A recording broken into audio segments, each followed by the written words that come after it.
Hi all, I+ training സൊല്യൂഷൻസിൻ്റെ പുതിയൊരു ക്ലാസ്സിലേക്ക് എല്ലാവർക്കും സ്വാഗതം.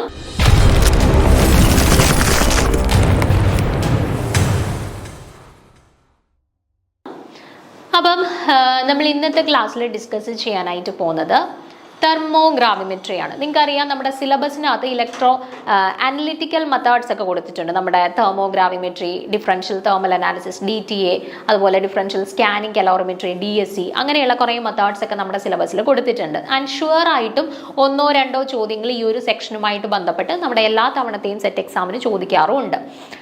എനിക്ക് തോന്നുന്നു ഇപ്പം കഴിഞ്ഞതിന് തൊട്ട് മുന്നേ ഉള്ള സെറ്റ് എക്സാമിന്, അതായത് നമ്മുടെ 2025 ജനുവരിയിൽ നടന്നിട്ടുണ്ട് സെറ്റ് എക്സാമിന്, തെർമോഗ്രാവിമെട്രിയിൽ നിന്ന് തന്നെ ഏകദേശം 2 ചോദ്യത്തോളം ചോദിച്ചിട്ടുണ്ടായിരുന്നു കേട്ടോ. അപ്പോൾ ഈ പറയുന്ന അനലിറ്റിക്കൽ മെത്തേഡ്സ് ഒക്കെ നമുക്ക് ഇൻസ്ട്രുമെന്റേഷൻ പാർട്ട്, അനലിറ്റിക്കൽ മെത്തേഡ്സ്, ഇതൊക്കെ വളരെ ഇമ്പോർട്ടൻ്റ് ആയിട്ടുള്ള ടോപ്പിക്കാണ്. ഇപ്പം നടക്കുന്ന എക്സാംസിനൊക്കെ, ഇപ്പം സെറ്റ് എക്സാമിനൊന്നല്ല, അല്ലാണ്ട് നടക്കുന്ന കോമ്പറ്റേറ്റീവ് എക്സാംസിനായിക്കോട്ടെ, ഷുവർ ആയിട്ടും ഇപ്പം ക്വസ്റ്റ്യൻസ് കണ്ടുവരാറുണ്ട്. ഈ ഒരു പാർട്ടിൽ നിന്ന്, ഈ ഒരു ഭാഗങ്ങളിൽ നിന്നുള്ള ചോദ്യങ്ങൾ അധികം ചോദിച്ച് കണ്ടുവരാറുണ്ട്. സോ നിങ്ങൾ ഇപ്പം സെറ്റ് എക്സാമിനായിക്കോട്ടെ, അല്ലെന്നുണ്ടെങ്കിൽ വരുന്ന മറ്റ് എക്സാംസിനൊക്കെ നിങ്ങൾ പ്രിപ്പയർ ചെയ്യുന്നവരായിക്കോട്ടെ, നിങ്ങൾ ഈ പറയുന്ന ടോപ്പിക്സ്, അനലിറ്റിക്കൽ മെത്തേഡ്സും അതുപോലെ ഇൻസ്ട്രുമെന്റേഷൻ പാർട്ടും എല്ലാം നല്ല വൃത്തിയായിട്ട് പഠിക്കാനായിട്ട് ശ്രമിക്കണം. അവരുടെ പ്രിൻസിപ്പിൾ ആയിക്കോട്ടെ, ആപ്ലിക്കേഷൻസ് ആയിക്കോട്ടെ, ഇൻസ്ട്രുമെന്റേഷൻ ആയിക്കോട്ടെ, എല്ലാം നല്ല വൃത്തിയായിട്ട് പഠിച്ചു പോകാനായിട്ട് ശ്രദ്ധിക്കുക. അപ്പോൾ ഇന്നത്തെ ക്ലാസ്സിൽ നമ്മൾ തെർമോഗ്രാവിമെട്രിയാണ് ഡിസ്കസ് ചെയ്യുന്നത്. നമ്മൾ ഭയങ്കര ഡീറ്റെയിൽഡ് ആയിട്ടുള്ള രീതിയിലല്ല, എക്സാം പോയിന്റ് ഓഫ് വ്യൂവിൽ വളരെ ബേസിക് ആയിട്ട് നിങ്ങൾക്ക് അറിഞ്ഞിരിക്കേണ്ട പ്രധാനപ്പെട്ട പോയിന്റുകൾ മാത്രം ഉൾക്കൊള്ളിച്ചുകൊണ്ട് ചെറിയൊരു ക്ലാസ് ആണ് നമ്മൾ ഇന്ന് ഡിസ്കസ് ചെയ്യാനായിട്ട് പോകുന്നത്. ഓക്കെ, അപ്പോൾ നമുക്ക് സ്റ്റാർട്ട് ചെയ്യാം. എന്താണ് തെർമോഗ്രാവിമെട്രി എന്നാദ്യം നോക്കാം. Thermogravimetry is a technique in which a sample is continuously weighed as it is heated at a predetermined and preferably at a linear rate, or it is a technique which frequently used in thermal analysis in which the change in weight of a substance are recorded as a function of temperature or time. അപ്പോൾ ഈ രണ്ടാമത്തെ statement ആണ് important ആയിട്ടുള്ള statement. നോക്കിക്കേ, നമ്മൾ തെർമോഗ്രാവിമെട്രിക് അനാലിസിസിൽ എന്താണ് actually നടത്തുന്നത്? ഇതൊരു തേർമൽ അനാലിസിസ് ആണ്. ഓക്കെ, ഒരു തേർമൽ അനാലിസിസ് ആണ്. തെർമോഗ്രാവിമെട്രി പേരിൽ തന്നെയുണ്ട്, ഒരു തേർമൽ അനാലിസിസ് ആണ്. ഇവിടെ നമ്മൾ change in weight of A substance, ഒരു പദാർത്ഥത്തിന്റെ വെയിറ്റിൽ ഉണ്ടാവുന്ന ചേഞ്ച് ആണ് മെഷർ ചെയ്യുന്നത്. ഓക്കെ, എന്തിന്റെ ഫംഗ്ഷൻ ആയിട്ടാണ് ഈ വെയിറ്റ് ചേഞ്ചിനെ നമ്മൾ മെഷർ ചെയ്യുന്നത്? As a function of temperature or time. ടെമ്പറേച്ചറിന്റെ അല്ലെങ്കിൽ ടൈമിന്റെ ഫംഗ്ഷൻ ആയിട്ട് നമ്മൾ ഈ ഒരു സബ്സ്റ്റൻസിന്റെ വെയിറ്റ് ചേഞ്ചിനെ മെഷർ ചെയ്യുന്നു. ഓക്കെ, അപ്പൊ thermogravimetry is a thermal analysis in which എന്തിനെ മെഷർ ചെയ്യുന്നു? Weight change is measured as a function of temperature or time. അവിടെ ഉണ്ടാവുന്ന സബ്സ്റ്റൻസിന് ഉണ്ടാവുന്ന വെയിറ്റ് ചേഞ്ചസിനെ ഒന്നെങ്കിൽ ടെമ്പറേച്ചറിന്റെ ഫംഗ്ഷനായിട്ട് അല്ലെങ്കിൽ ടൈമിന്റെ ഫംഗ്ഷനായിട്ട് നമ്മൾ റെക്കോർഡ് ചെയ്യപ്പെടുന്നു. അതാണ് തെർമോഗ്രാവിമെട്രിക്കകത്ത് ആക്ച്വലി ചെയ്യുന്നത്. ഓക്കെ, സോ അവിടെ ഓർത്തിരിക്കേണ്ട പോയിന്റ് ഇതാണ്. തെർമോഗ്രാവിമെട്രി എന്ന് കേൾക്കുമ്പോഴേ നിങ്ങളുടെ മനസ്സിലേക്ക് വരണം, വെയിറ്റ് ചേഞ്ചസ് ആണ് മെഷർ ചെയ്യുന്നത്.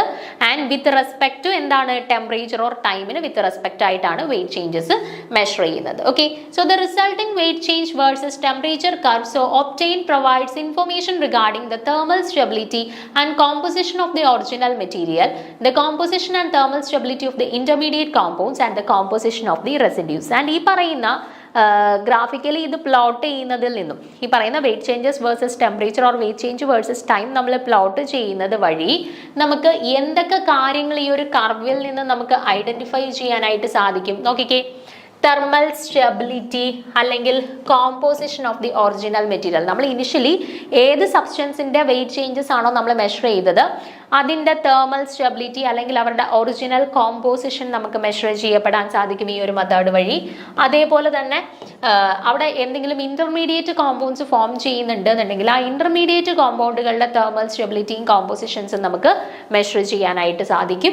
ഓക്കെ, അങ്ങനെ variety of wide range of applications ഉള്ള ഒരു അനലിറ്റിക്കൽ മെത്തേഡ്സ് ആണ്, തെർമോ അനലിറ്റിക്കൽ മെത്തേഡ്സ് ആണ് നമ്മുടെ തെർമോഗ്രാവിമെട്രി എന്ന് പറയുന്നത്. ഓക്കെ, ഇനി പ്രിൻസിപ്പിൾ എന്താണെന്ന് നോക്കാം. എന്താണ് മേജർ പ്രിൻസിപ്പിൾ ബിഹൈൻഡ് തെർമോഗ്രാവിമെട്രിക് അനാലിസിസ്? നോക്കിക്കേ, TGA gives a quantitative evaluation of any weight changes brought on by thermally induced transition. നമ്മൾ പറഞ്ഞ കാര്യമാണ്, വെയിറ്റ് ചേഞ്ചസ് ആണ് മെഷർ ചെയ്യുന്നത്.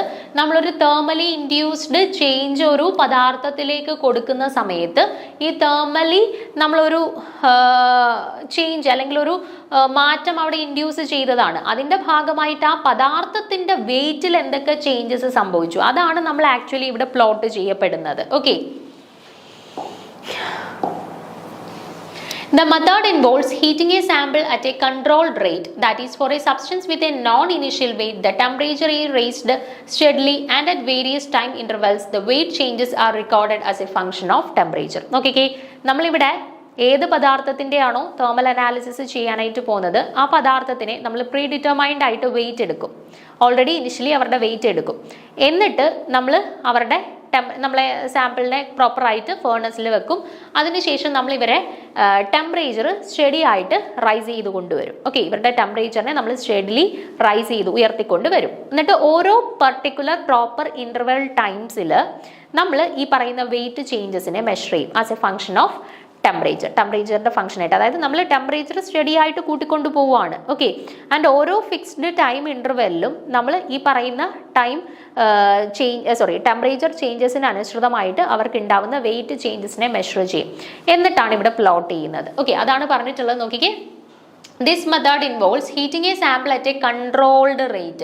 ചുമ്മാ നമുക്ക് ഇഷ്ടമുള്ള ടെമ്പറേച്ചറിലൊന്നും അല്ല ഹീറ്റ് ചെയ്യുന്നത്. ഒരു കോൺസ്റ്റന്റ് ആയിട്ടുള്ള, ഒരു കൺട്രോൾഡ് ആയിട്ടുള്ള, ഒരു സ്റ്റഡി ആയിട്ടുള്ള ടെമ്പറേച്ചർ റൈസ് കൊണ്ടുവന്നിട്ടാണ് നമ്മൾ അവിടെയുള്ള വെയിറ്റ് ചേഞ്ചസ് മെഷർ ചെയ്യുന്നത്. Okay, so that is for a substance with a known initial weight the temperature is raised steadily and at various time intervals the weight changes are recorded as a function of temperature. Okay, ഇനി നമുക്കിവിടെ curve നമ്മൾ plot ചെയ്യും എന്ന് പറഞ്ഞു. Weight changes versus temperature അല്ലെ weight changes versus time നമ്മൾ curve plot ചെയ്യും എന്ന് പറഞ്ഞു. ആ കർവിനെയാണ് നമ്മൾ തെർമോഗ്രാവിമെട്രിക് കർവ് അല്ലെങ്കിൽ TG കർവ് എന്ന് വിളിക്കും. ഓക്കെ, TG കർവ് അല്ലെങ്കിൽ തെർമോഗ്രാവിമെട്രിക് കർവ് എന്ന് വിളിക്കും. ഓക്കെ, TG കർവ് തന്നെ നമുക്ക് രണ്ട് രീതിയിൽ പ്ലോട്ട് ചെയ്യാം. ആ രണ്ട് രീതികളാണ് പറഞ്ഞിട്ടുള്ളത്. ഒന്ന്, weight change is recorded as a function of temperature or time. ആദ്യം പറഞ്ഞതുപോലെ തന്നെ y ആക്സിസിലെ വെയിറ്റ് ചേഞ്ചസ്, x ആക്സിസിലെ ടെമ്പറേച്ചർ ഓർ ടൈമിനെ വെച്ചിട്ട് നമുക്ക് ആദ്യത്തെ രീതിയിൽ TG കർവ് നമുക്ക് പ്ലോട്ട് ചെയ്യാം. അല്ല എന്നുണ്ടെങ്കിൽ ഇവരുടെ ഫസ്റ്റ് ഡെറിവേറ്റീവ് എടുത്തിട്ട് നമുക്ക് പ്ലോട്ട് ചെയ്യാം. അതാണ് TG curves first derivative is plotted against temperature or time. TG കർവിന്റെ തന്നെ ഫസ്റ്റ് ഡെറിവേറ്റീവിനെ y ആക്സിസിൽ എടുത്തിട്ട് x ആക്സിസിൽ ടെമ്പറേച്ചർ ഓർ ടൈമിനെ വെച്ചിട്ടും പ്ലോട്ട് ചെയ്യാം. ഓക്കെ, അപ്പോൾ നോർമൽ TG കർവ് എന്ന് പറയുമ്പോൾ അവിടെ weight changes versus time or temperature plot ചെയ്യുന്നതാണ്. ഇനി ഫസ്റ്റ് ഡെറിവേറ്റീവ് കർവ് വരുമ്പോഴത്തേന് നമ്മൾ ഇവരുടെ വെയിറ്റ് ചേഞ്ചസിന്റെ ഫസ്റ്റ് ഡെറിവേറ്റീവ് എടുക്കും. അത് y ആക്സിസിൽ പ്ലോട്ട് ചെയ്തിട്ട് ടെമ്പറേച്ചർ ഓർ ടൈം ചേഞ്ചസിനെ നമ്മൾ x ആക്സിസിൽ പ്ലോട്ട് ചെയ്തിട്ട് ആ രീതിയിൽ നമുക്ക് തെർമോഗ്രാവിമെട്രിക് കർവുകൾ നമുക്ക് വരയ്ക്കാനായിട്ട് പറ്റും. ഓക്കെ, അപ്പൊ നാട്ടെ ഇവിടെ ഒരു TG കർവ് കൊടുത്തിട്ടുണ്ട്. ഇത് കാൽഷ്യം ഓക്സലേറ്റ് മോണോഹൈഡ്രേറ്റിന്റെ ഡികമ്പോസിഷനുമായിട്ട് റിലേറ്റ് ചെയ്തിട്ടുള്ള TG കർവാണ്. അവരുടെ കേസിൽ ടെമ്പറേച്ചർ വേഴ്സസ് വെയിറ്റ് ചേഞ്ച് വെച്ചിട്ട് നോക്കി, വെയിറ്റ് ചേഞ്ച് y ആക്സിസിലും എടുത്തു, ടെമ്പറേച്ചർ ചേഞ്ചസിനെ x ആക്സിസിലും വെച്ചിട്ട് അവരുടെ കേസിൽ നമ്മൾ പ്ലോട്ട് ചെയ്തെടുത്ത TG ഗ്രാഫാണ്, കർവാണ് ഈ കൊടുത്തിട്ടുള്ളത്. അപ്പൊ ഈ പറയുന്ന കാൽഷ്യം ഓക്സലേറ്റ് മോണോഹൈഡ്രേറ്റിന്റെ TG കർവുമായിട്ട് ബന്ധപ്പെട്ടായിരുന്നു ലാസ്റ്റ് ടൈമിൽ 2 ചോദ്യങ്ങൾ നമുക്ക് ചോദിച്ചിട്ടുണ്ടായിരുന്നത്. ഓക്കെ, അപ്പം ചോദിച്ചിട്ടുണ്ടായിരുന്ന ചോദ്യം എന്ന് പറഞ്ഞാൽ ഇപ്പൊ ഇങ്ങനെയായിരുന്നു. കാൽഷ്യം ഓക്സലേറ്റ് മോണോഹൈഡ്രേറ്റിന്റെ കേസിൽ രണ്ടാമത്തെ സ്റ്റെപ്പിൽ ഓക്കെ TG കർവ് പ്ലോട്ട് ചെയ്യുന്ന സമയത്ത് രണ്ടാമത്തെ സ്റ്റെപ്പിൽ എന്താണ് സംഭവിക്കുന്നത് എന്നിട്ട് ഓപ്ഷൻസിനകത്ത് removal of water, removal of carbon monoxide, removal of carbon dioxide, removal of hydrogen, ഇങ്ങനെ പല ഓപ്ഷൻസ് കാണും. അപ്പൊ കൃത്യമായിട്ട് ഇവരുടെ TG കർവിൽ ഓരോ സ്റ്റെപ്പിലും എന്താണ് സംഭവിക്കുന്നത് എന്നുള്ളത് കൃത്യമായിട്ട് നോട്ട് ചെയ്ത് വെച്ചേക്കുക. ഈ പറയുന്ന കാൽഷ്യം ഓക്സലേറ്റ് മോണോഹൈഡ്രേറ്റിന്റെ TG കർവുമായിട്ട് ബന്ധപ്പെട്ടാണ് ലാസ്റ്റ് ടൈമിൽ. ഇനിയിപ്പോൾ ക്വസ്റ്റ്യൻസ് വന്നാലും ഈ ഒരു കർവുമായിട്ട് റിലേറ്റ് ചെയ്തിട്ടുള്ള ചോദ്യങ്ങളായിരിക്കും നമുക്ക് വരാൻ സാധ്യതയുള്ളത്. അപ്പൊ നമുക്ക് നോക്കാം ഈ ഒരു കർവ്, TG കർവ് നമുക്ക് കൃത്യമായിട്ടൊന്ന് മനസ്സിലാക്കാം. ആദ്യം മനസ്സിലാക്കേണ്ട കാര്യം, നമ്മൾ y ആക്സിസിലാണ് വെയിറ്റ് ചേഞ്ചസിനെ പ്ലോട്ട് ചെയ്തിട്ടുള്ളത്, x ആക്സിസിലാണ് ടെമ്പറേച്ചർ വേരിയേഷൻസ് പ്ലോട്ട് ചെയ്തിട്ടുള്ളത്. ഓക്കെ, ഇനി ഈ കാൽഷ്യം ഓക്സലേറ്റിന്റെ ഡീകമ്പോസിഷന്റെ ഡിഫറെന്റ് സ്റ്റെപ്സ് നോക്കിക്കേ. കാൽഷ്യം ഓക്സലേറ്റിന്റെ ഫോർമുല എന്ന് പറയുമ്പോൾ CaC2O4 H2O എന്നാണ് കാൽഷ്യം ഓക്സലേറ്റ് മോണോഹൈഡ്രേറ്റിന്റെ ഫോർമുല വരുന്നത്. ഓക്കെ, CaC2O4 H2O എന്ന് വരും. ഓക്കെ, അപ്പോൾ ഫസ്റ്റ് സ്റ്റെപ്പിൽ ഇവർ ഡീകമ്പോസ് ചെയ്തിട്ട് കാൽഷ്യം ഓക്സലേറ്റ് ആയിട്ട് മാറും. കാൽഷ്യം ഓക്സലേറ്റ് ആയിട്ട് മാറുമ്പോൾ അവിടെ ഉണ്ടായിരുന്ന മോണോഹൈഡ്രേറ്റ് H2 എന്താവും, വാട്ടർ ആയിട്ട് എലിമിനേറ്റ് ചെയ്യും. അപ്പോൾ ഫസ്റ്റ് സ്റ്റെപ്പിൽ അതാണ് നടക്കുന്നത്. ഈ calcium oxalate monohydrate calcium oxalate plus water ആയിട്ട് മാറും. Okay, CaC2O4 plus H2O, calcium oxalate plus water ആയിട്ട് മാറും. ഇനി രണ്ടാമത്തെ സ്റ്റെപ്പിൽ എന്താ സംഭവിക്കുന്നത്, ഈ കാൽഷ്യം ഓക്സലേറ്റ് ഡീകമ്പോസിഷന് വിധേയമായിട്ട് കാൽഷ്യം കാർബണേറ്റ് ആയിട്ട് മാറും. ആൻഡ് അതിനോടൊപ്പം ആര് റിലീസ് ചെയ്യും, കാർബൺ മോണോക്സൈഡ് ഗേഷ്യസ് സ്റ്റേറ്റിൽ റിലീസ് ചെയ്യപ്പെടും. ഇനി മൂന്നാമത്തെ സ്റ്റെപ്പിൽ ആരാണ് ഇൻവോൾവ് ചെയ്യുന്നത്, കാൽഷ്യം കാർബണേറ്റ്. ഇവിടെ ഉണ്ടായ കാൽഷ്യം കാർബണേറ്റ് ആണ് മൂന്നാമത്തെ സ്റ്റെപ്പിൽ ഇൻവോൾവ് ചെയ്യുന്നത്. ഈ കാൽഷ്യം കാർബണേറ്റ് എന്തായിട്ട് മാറും, കാൽഷ്യം ഓക്സൈഡ് ആയിട്ട് മാറും. അതിനോടൊപ്പം ആരെ അവിടെ റിലീസ് ചെയ്യപ്പെടും, കാർബൺ ഡയോക്സൈഡിനെ അവിടെ റിലീസ് ചെയ്യപ്പെടും. അപ്പൊ നിങ്ങൾ നോക്കിക്കേ, ഈ സ്റ്റെപ്സ് നിങ്ങൾ കൃത്യമായിട്ട് ഓർത്ത് വെച്ചേക്കുക. Calcium carbonate calcium oxalate monohydrate ഡീകമ്പോസിഷന് വിധേയമാകുമ്പോൾ ഫസ്റ്റ് സ്റ്റെപ്പിൽ അത് കാൽഷ്യം ഓക്സലേറ്റ് ആയിട്ട് മാറിയിട്ട് വാട്ടർ മോളിക്യൂളിനെ എലിമിനേറ്റ് ചെയ്യും in the form of gaseous water vapour. Okay, രണ്ടാമത്തെ സ്റ്റെപ്പിൽ ഈ കാൽഷ്യം ഓക്സലേറ്റ് ഡീകമ്പോസിഷന് വിധേയമായിട്ട് അത് കാൽഷ്യം കാർബണേറ്റ് ആയിട്ട് മാറും. ആ സമയത്ത് അവർ ആരെ റിലീസ് ചെയ്യും, കാർബൺ മോണോക്സൈഡിനെ റിലീസ് ചെയ്യും. അടുത്ത സ്റ്റെപ്പിൽ എന്ത് സംഭവിച്ചു, ഈ കാൽഷ്യം കാർബണേറ്റ് വീണ്ടും ഡീകമ്പോസിഷന് വിധേയമായിട്ട് കാൽഷ്യം ഓക്സൈഡ് ആയിട്ട് മാറുന്നു. അതിനോടൊപ്പം കാർബൺ ഡയോക്സൈഡ് ഗ്യാസ് റിലീസ് ചെയ്യുന്നു. ഓക്കെ, അപ്പൊ ഇവരുടെ TG കർവ് നിങ്ങൾ പ്ലോട്ട് ചെയ്ത് കഴിഞ്ഞാൽ നിങ്ങൾക്ക് എത്ര മാസ് ലോസ് കാണാനായിട്ട് പറ്റും, ആദ്യത്തെ സ്റ്റെപ്പിൽ വാട്ടർ എലിമിനേറ്റ് ചെയ്യുമ്പോൾ ഒരു മാസ് ലോസ് കാണാൻ പറ്റും. രണ്ടാമത്തെ സ്റ്റെപ്പിൽ കാർബൺ മോണോക്സൈഡ് റിലീസ് ചെയ്തപ്പോൾ ഒരു മാസ് ലോസ് കാണാൻ പറ്റി. മൂന്നാമത്തെ സ്റ്റെപ്പിൽ കാർബൺ ഡയോക്സൈഡ് റിലീസ് ചെയ്തപ്പോഴും ഒരു മാസ് ലോസ് കാണാൻ സംഭവിച്ചു. അപ്പൊ നമുക്ക് ചോദ്യം ഇങ്ങനെ ആയിരിക്കും, കാൽഷ്യം ഓക്സലേറ്റ് മോണോഹൈഡ്രേറ്റിന്റെ തെർമോഗ്രാം നമ്മൾ പ്ലോട്ട് ചെയ്യുന്ന സമയത്ത് second mass loss indicate dash. Second mass loss എന്തിനെ ഇൻഡിക്കേറ്റ് ചെയ്യുന്നു, അപ്പൊ ഓപ്ഷനകത്ത് removal of water, removal of carbon dioxide, removal of carbon monoxide, removal of oxygen, അങ്ങനെ പല ഓപ്ഷൻസ് ഉണ്ടായിരിക്കും. അപ്പൊ കൃത്യമായിട്ട് ഓർത്ത് വെച്ചേക്കാം, ഫസ്റ്റ് മാസ് ലോസ് എന്ന് പറയുന്നത് വാട്ടറിന്റെ റിമൂവൽ കാരണമാണ്. സെക്കൻഡ് മാസ് ലോസ് എന്ന് പറയുന്നത് കാർബൺ മോണോക്സൈഡിന്റെ റിമൂവൽ കാരണമാണ്. തേർഡ് മാസ് ലോസ് എന്ന് പറയുന്നത് കാർബൺ ഡയോക്സൈഡിന്റെ റിമൂവൽ കാരണമാണ്. ഓക്കെ, അപ്പൊ ഇവിടെ നോക്കിക്കഴിഞ്ഞാൽ നിങ്ങൾക്ക് കാണാം, ഇനിഷ്യലി 100 ഉണ്ടായിരുന്ന മാസ് പെട്ടെന്ന് 80 വന്നു അല്ലെ. അപ്പം ആദ്യത്തെ മാസ് ലോസ് സംഭവിച്ചു. അത് ആര് കാരണമാണ്, വാട്ടർ മോളിക്യൂള് റിമൂവ് ചെയ്തതിന്റെ കാരണമാണ്. പിന്നെ മാസ് ഓൾമോസ്റ്റ് കോൺസ്റ്റന്റ് ആയിട്ട് നിന്നു, കുറെ ടെമ്പറേച്ചർ റേഞ്ചിൽ അത് കോൺസ്റ്റന്റ് ആയിട്ട് നിന്നു. വീണ്ടും ഒരു പർട്ടിക്കുലർ ടെമ്പറേച്ചർ എത്തിയപ്പോഴത്തേന് എന്ത് സംഭവിച്ചു, മാസ് ലോസ് ഉണ്ടായി, അതൊരു 60 ഗ്രാമിലോട്ട് മാറി. ഓക്കെ, അപ്പൊ അതിന്റെ കറസ്പോണ്ടിങ് ആയിട്ട് അത് ആരെ റിലീസ് ചെയ്തതിന്റെ ഭാഗമായിട്ടാണ്, കാർബൺ മോണോക്സൈഡ് റിലീസ് ചെയ്തതിന്റെ ഭാഗമായിട്ടാണ്.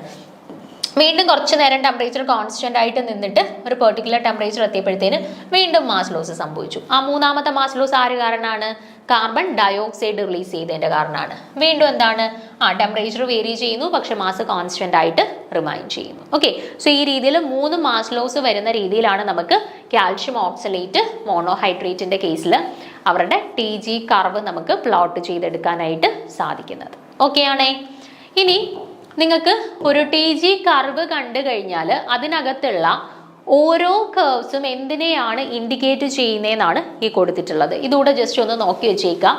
എയിൽ നോക്കിക്കഴിഞ്ഞാൽ നിങ്ങൾക്ക് കാണാം സ്ട്രെയിറ്റ് ആയിട്ടാണ് ഇരിക്കുന്നത് അല്ലെ, സ്ട്രെയിറ്റ് ആയിട്ടാണ് ഇരിക്കുന്നത്. അതായത് അതിന്റെ അർത്ഥം എന്താണ്, ടെമ്പറേച്ചർ വേരി ചെയ്യുന്നുണ്ട് എന്നുണ്ടെങ്കിലും മാസ് ലോസ് ഒന്നുമില്ല, മാസ് കോൺസ്റ്റന്റ് ആയിട്ട് നിൽക്കുകയാണ്. ഓക്കെ, അപ്പൊ മാസ് ചേഞ്ചോ മാസ് ലോസോ ഒന്നും ഉണ്ടാവുന്നില്ല, മാസ് കോൺസ്റ്റന്റ് ആയിട്ട് ടെമ്പറേച്ചർ ചേഞ്ച് ചെയ്യുന്നതിനനുസരിച്ച് നിലനിൽക്കുകയാണ് എന്നുള്ളതാണ് ഈ പറയുന്ന സ്ട്രെയിറ്റ് ലൈൻ ഇൻഡിക്കേറ്റ് ചെയ്യുന്നത്. ഓക്കെ, അടുത്ത രണ്ടാമത്തെ B എന്ന് പറയുന്ന കർവ് എന്താണ്, ഡ്രൈയിങ്ങിന്റെ ഭാഗമായിട്ടാണ് നമുക്ക് ഈ രീതിയിലുള്ള ഒരു ഗ്രാഫ്, ഡിസോർപ്ഷൻ അല്ലെങ്കിൽ ഡ്രൈയിങ് നടക്കുന്ന കേസസിലാണ്, സ്റ്റെപ്സിലാണ് ഈ രീതിയിൽ B എന്ന് മാർക്ക് ചെയ്തിരിക്കുന്ന രീതിയിലുള്ള ഒരു പ്ലോട്ട് നമുക്ക് കിട്ടുക. അവിടെ mass loss is large followed by mass plateau. അപ്പൊ ആദ്യം എന്താ, ഇവിടെ ഈ ഡ്രൈയിങ് നടക്കുന്ന സമയത്ത് ഇനിഷ്യലി നല്ലൊരു മാസ് ലോസ് ഉണ്ടാവും, പക്ഷെ പിന്നെ മാസ് കോൺസ്റ്റന്റ് ആയിട്ട് നിൽക്കുന്നു. അപ്പൊ ഈ രീതിയിലുള്ള ഒരു കർവ് നമ്മുടെ TG കർവിനകത്ത് കണ്ടു കഴിഞ്ഞാൽ അത് ഡ്രൈയിങ്ങിന്റെ ഭാഗമായിട്ടുണ്ടായ മാസ് ലോസ് ആണ് എന്നുള്ളത് മനസ്സിലാക്കുക. ഇനി ഇവിടെ നോക്കിക്കേ, ഇവിടെ എന്താണ് ഇത് ഇൻഡിക്കേറ്റ് ചെയ്യുന്നത്, സിംഗിൾ സ്റ്റേജ് ഡീകമ്പോസിഷൻ, ഒറ്റ ഡീകമ്പോസിഷൻ മാത്രമേ നടന്നിട്ടുള്ളൂ, അതായത് ഒരു മാസ് ലോസ് മാത്രമേ നടന്നിട്ടുള്ളൂ എന്നാണ് ഇത് ഇൻഡിക്കേറ്റ് ചെയ്യുന്നത്. ഓക്കെ, സിംഗിൾ മാസ് ലോസിനെയാണ് ഇൻഡിക്കേറ്റ് ചെയ്യുന്നത്. ഇനി ഇവിടെ നോക്കിക്കേ, ആദ്യം കോൺസ്റ്റന്റ് ആയിട്ട് നിന്നു, മാസ് ലോസ്, വീണ്ടും കോൺസ്റ്റന്റ്, വീണ്ടും മാസ് ലോസ്, വീണ്ടും കോൺസ്റ്റന്റ്, വീണ്ടും മാസ് ലോസ്, വീണ്ടും കോൺസ്റ്റന്റ്. അതായത് നമ്മുടെ കാൽഷ്യം ഓക്സലേറ്റ് മോണോഹൈഡ്രേറ്റിന്റെ കേസിൽ നമുക്ക് കിട്ടിയ പോലുള്ള കർവ്, അതായത് മൾട്ടി സ്റ്റേജ് ഡീകമ്പോസിഷൻ ആണ്. അതായത് വ്യത്യസ്ത സ്റ്റെപ്പുകളിലായിട്ട് മാസ് ലോസുകൾ നടക്കുന്നുണ്ട്, സംഭവിക്കുന്നുണ്ട് കേട്ടോ. അതിന്റെ കറസ്പോണ്ടിങ് ആയിട്ടുള്ള കർവാണ് ഈ കൊടുത്തിട്ടുള്ളത്. ഇനി ഇ എന്ന് പറയുന്ന കർവ് നോക്കിക്കേ, ഏകദേശം ഡിയുമായിട്ട് സിമിലർ ആണ്, പക്ഷെ ഈ കോൺസ്റ്റന്റ് ആയിട്ട് നിൽക്കുന്ന പൊസിഷൻസ് അത്രത്തോളം ഇവിടെ പ്രെഡിക്റ്റബിൾ ആയിട്ട് നമുക്ക് കാണാനായിട്ട് പറ്റുന്നില്ല അല്ലെ. അപ്പൊ എന്താണ് ഈ ഇ എന്ന് പറയുന്ന ഗ്രാഫിന്റെ വ്യത്യാസം നോക്കിക്കേ, സിമിലർ ടു ഡി, ഏകദേശം ഡിയുമായിട്ട് സിമിലർ ആണ്, പക്ഷെ ഇവിടെ ഫാസ്റ്റർ ആയിട്ടാണ് ഹീറ്റിംഗ് റേറ്റ് നടക്കുന്നത്, ഇന്റർമീഡിയറ്റ് ഒന്നും പ്രത്യേകിച്ച് ഫോം ചെയ്യുന്നതും ഇല്ല. അങ്ങനെ വരുമ്പോഴത്തേനായിട്ട് ഇതുപോലെയുള്ള കോൺസ്റ്റന്റ് ആയിട്ടുള്ള പൊസിഷൻസ് നമുക്ക് ഒബ്സർവ് ചെയ്യാനായിട്ട് ബുദ്ധിമുട്ടായിരിക്കും കേട്ടോ. അപ്പൊ ഡിയുമായിട്ട് സിമിലർ ആണ്, മൾട്ടി സ്റ്റേജ് ഡീകമ്പോസിഷൻ തന്നെയാണ്, പക്ഷെ ഫാസ്റ്റർ ഹീറ്റിംഗ് ആണ്, അതുകൊണ്ട് തന്നെ ഇന്റർമീഡിയറ്റ്സ് ഒന്നും ഫോം ചെയ്യുന്നില്ല. ആ അവസ്ഥയിലാണ് നമുക്ക് ടി ജി കർവ് താണ്ട് ഈ ഒരു രീതിയിൽ കിട്ടുന്നത്. ഓക്കെ, ഇനി ഇങ്ങനത്തെ രീതിയിലുള്ള ഗ്രാഫാണ് നമുക്ക് ടി ജി കർവിൽ കിട്ടുന്നതെന്നുണ്ടെങ്കിൽ അത് അറ്റ്മോസ്ഫിയറിക് റിയാക്ഷൻ, അല്ലെങ്കിൽ ഇൻക്രീസ് ഇൻ മാസ്, അല്ലെങ്കിൽ സർഫസ് ഓക്സിഡേഷൻസ് പോലെയുള്ള റിയാക്ഷൻസിനെയാണ് ഈ രീതിയിൽ വരുന്ന ഗ്രാഫുകൾ ഇൻഡിക്കേറ്റ് ചെയ്യുന്നത് കേട്ടോ. അറ്റ്മോസ്ഫിയറിക് റിയാക്ഷൻസ്, അല്ലെങ്കിൽ ഇൻക്രീസ് ഇൻ മാസ്, അല്ലെങ്കിൽ സർഫസ് ഓക്സിഡേഷനെയൊക്കെയാണ് ഈ രീതിയിൽ വരുന്ന ഗ്രാഫ് ഇൻഡിക്കേറ്റ് ചെയ്യുന്നത്. ഓക്കെ, ഇനി ഇങ്ങനെ ഒരു ഗ്രാഫ് ആണെന്നുണ്ടെങ്കിലോ എന്തിനെയാണ് ഇൻഡിക്കേറ്റ് ചെയ്യുന്നത്? ഇവിടെ നമ്മുടെ എഫുമായിട്ട് ഏകദേശം സിമിലർ ആണ്, അതാണ്ട് ഇങ്ങനെ വന്നു അതിനുശേഷം എന്ത് ചെയ്യുന്നു, പിന്നെ കുറയുന്ന രീതിയിലുള്ള ഒരു ഗ്രാഫാണ്. അതായത് നമ്മുടെ എഫുമായിട്ട് ഏകദേശം സിമിലർ ആണ്, പക്ഷെ പ്രൊഡക്റ്റ് ഫോം ചെയ്ത് കഴിഞ്ഞാൽ ഈ പ്രൊഡക്റ്റിന് ഹയർ ടെമ്പറേച്ചറിൽ ഡീകമ്പോസ് ചെയ്യാൻ സാധിക്കും. അങ്ങനെ വരുന്ന അവസ്ഥയിലാണ് നമുക്ക് ഈ ജിക്ക് കറസ്പോണ്ടിങ് ആയിട്ടുള്ള രീതിയിലുള്ള ഗ്രാഫ് കിട്ടുന്നത്. ഓക്കെ, നോക്കിക്കേ, പ്രൊഡക്റ്റ് ഫോം ചെയ്തു, പ്രൊഡക്റ്റ് വീണ്ടും ഡീകമ്പോസ് ചെയ്യുന്നു. ആ രീതിയിലുള്ള ഗ്രാഫ് വരുമ്പോഴാണ് നമുക്ക് ജിയുടെ കറസ്പോണ്ടിങ് ആയിട്ട് കിട്ടുന്നത്. അപ്പം നിങ്ങൾ അത്യാവശ്യം ഇതിൽ ഓരോ ഷേപ്പിലെയും കർവ് നമുക്ക് ടി ജി കർവിൽ കിട്ടിക്കഴിഞ്ഞാൽ അത് എന്തിനെയാണ് ഇൻഡിക്കേറ്റ് ചെയ്യുന്നത് എന്നുള്ളതൂടെ ജസ്റ്റ് ഒന്ന് മനസ്സിലാക്കിയിരിക്കുക. അപ്പം നമ്മൾ യൂഷ്വലി ടി ജി കർവ് പഠിക്കുമ്പോൾ അതിൻ്റെ ഇൻസ്ട്രുമെന്റേഷനും കാര്യങ്ങളൊക്കെ ഭയങ്കര ഡീറ്റെയിൽഡ് ആയിട്ട് പഠിക്കണം. പക്ഷേ ഇത് ഞാൻ എക്സാം പോയിന്റ് ഓഫ് വ്യൂവിൽ അത്യാവശ്യം വേണ്ടുന്ന പ്രധാനപ്പെട്ട പോയിന്റുകൾ മാത്രമേ പറഞ്ഞിട്ടുള്ളൂ. അത്യാവശ്യം ഇത്രയും കാര്യങ്ങളൊക്കെ നമ്മൾ പഠിച്ചു വെച്ച് കഴിഞ്ഞാൽ അത്യാവശ്യം ടി ജി കർവുമായിട്ട് റിലേറ്റ് ചെയ്ത് തെർമോഗ്രാവിമെട്രിയുമായിട്ട് റിലേറ്റ് ചെയ്തിട്ട് ക്വസ്റ്റ്യൻസ് വന്നു കഴിഞ്ഞാൽ നമുക്ക് ആൻസർ ചെയ്യാനായിട്ട് പറ്റും. ഓക്കെ, സോ അടുത്ത ക്ലാസ്സിൽ അടുത്തൊരു ടോപ്പിക്കുമായിട്ട് കാണാം. താങ്ക്